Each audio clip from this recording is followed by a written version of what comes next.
Near Asia, in the warm waters of the Pacific Ocean, is a group of islands called the Philippine Islands. If you wanted to visit someone living in the Philippine Islands, you would probably go first to Manila, the biggest city in the Philippines.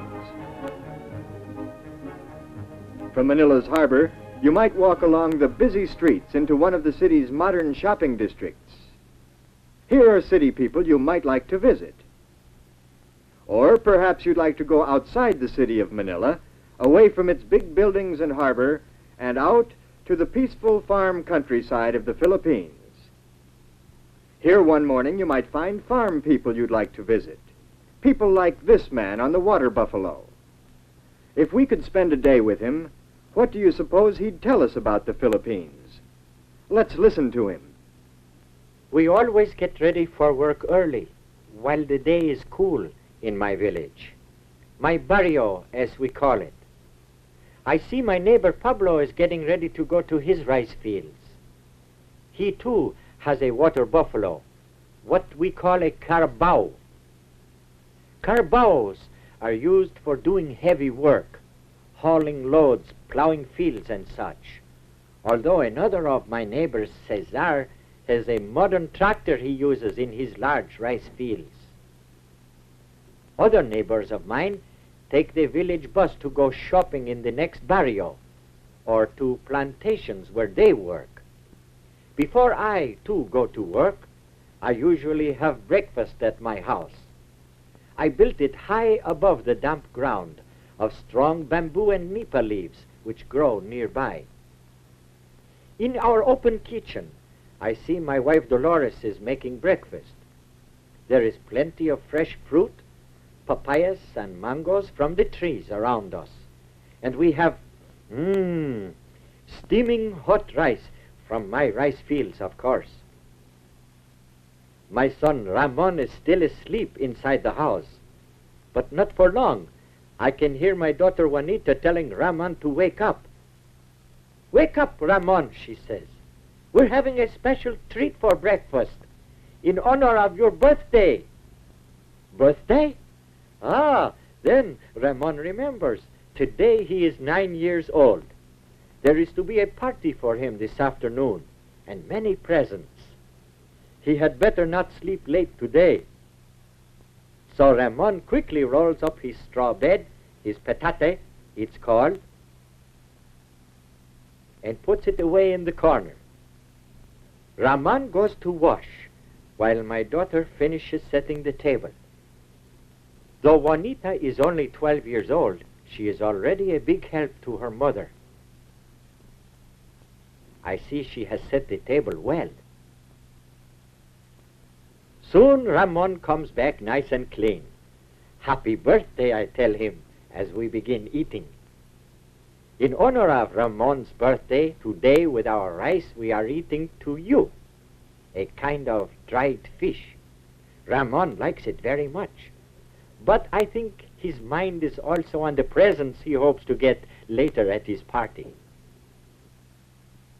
After breakfast, it is time for me to go to work in my rice fields. Soon the planting season starts, and I have much plowing to do. In a little while, my children leave too.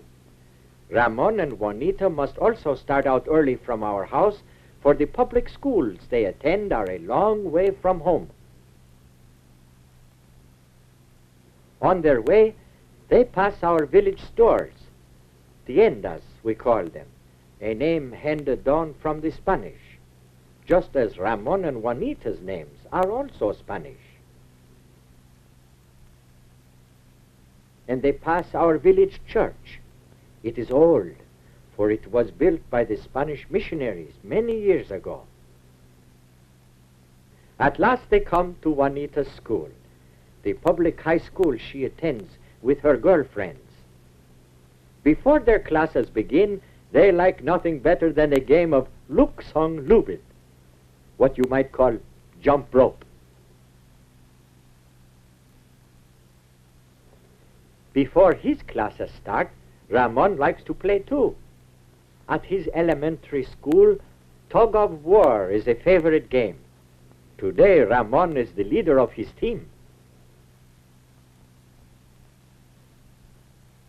Later in class, Ramon is taught many subjects. One of his favorites is geography. In the classroom, English is spoken, and it is one of the main languages we use. Today, Ramon has a question about the United States. His teacher shows him the United States on the map of North America. In the meantime, in her high school, Juanita studies many subjects too. In home economics, she learns to sew fine patterns and do fancy stitching. Embroidery like this was first taught us by the Spaniards, and today it is an art many of our Philippine women are proud of. Meanwhile, my wife Dolores is finishing her shopping in our barrio. At the village stores, the tiendas, she can buy many of the things we do not make at home. Today she needs some seasoning to cook the food for Ramon's party. Then, her shopping done, my wife comes back home to start the cooking. At 12 o'clock, my children are out of school for the day. Other children will attend in the afternoon, but Ramon and Juanita now have work to do. Ramon will help me with the plowing, while Juanita comes home to help her mother. There is much to do to get ready for a party. First, Juanita sets the table. Later, she may take a turn at barbecuing the pig her mother has prepared. We call roast pig lechon. It is a treat we can afford only on special occasions.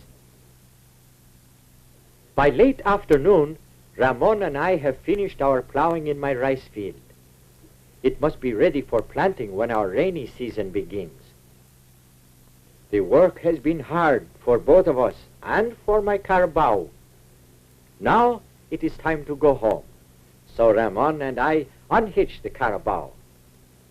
Then we take him back to his place near the river. This is where he stays until I need him the next morning, deep in the cool, muddy water carabaos love so much. Then back we go, along the road to our village, to our house. There, look, Ramon, what a sight! Everyone is gathered for the party. Happy birthday, they all call, his aunts and uncles and cousins, and his school friends. Happy birthday, Ramon, they say. My Ramon is very pleased. What an honor to have so many people celebrate his birthday. Very politely, he kisses his grandmother's hand.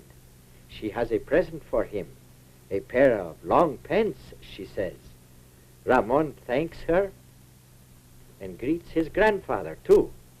Grandfather also has a present for him. You see?